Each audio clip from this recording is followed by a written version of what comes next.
out there, it's Brad James along with Daniel Allen, Dirt Dauber Society. We're digging it.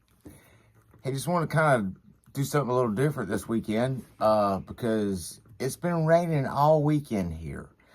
And when I'm talking about it's raining, it's raining.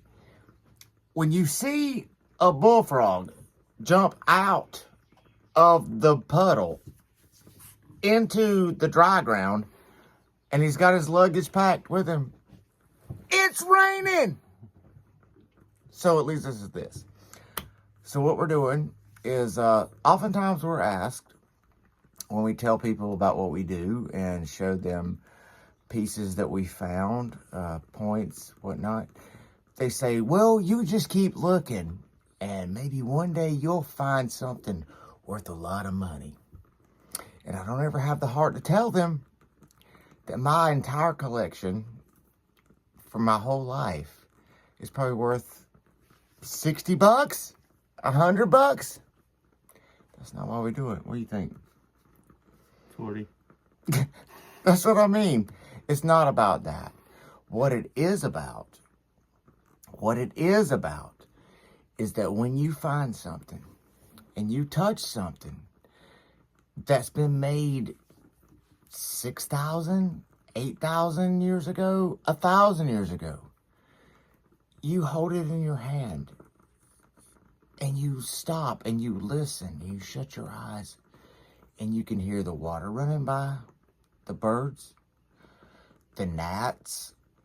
One of them's in your ear trying to go from one side to the other, but it can't figure it out. That's annoying.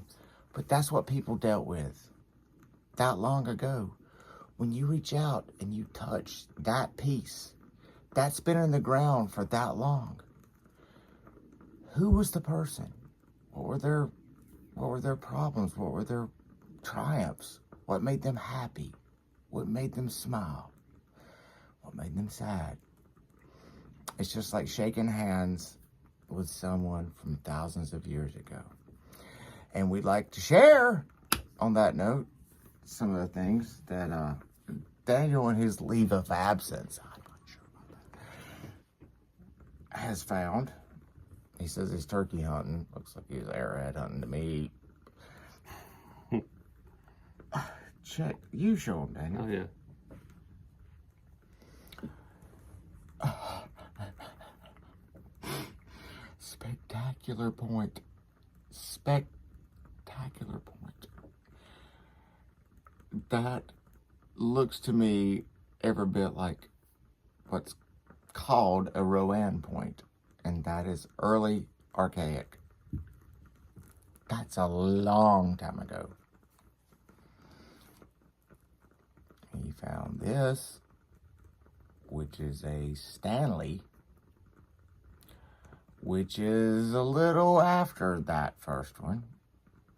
And it's from the early to middle archaic, long ago. That is a small Guilford point that he's found, and that is from the middle archaic. Fantastic! Unbelievable finds! I still think he's holding out on me. We'll get at that. All right. And then the last one that I found, it is a Guilford. It is without a doubt the best Guilford point I've ever found. Now, this is middle archaic. This one is early archaic. Very, very old. Older than this one. But all are beautiful. If you just reach out, look at where you're doing. Look at where you're walking. Look at where you're at. Somebody's been there before. All you gotta do is find out who. What were they about? This is Brad James, Daniel Allen, Dirt Dauber Society. We will be back with you soon.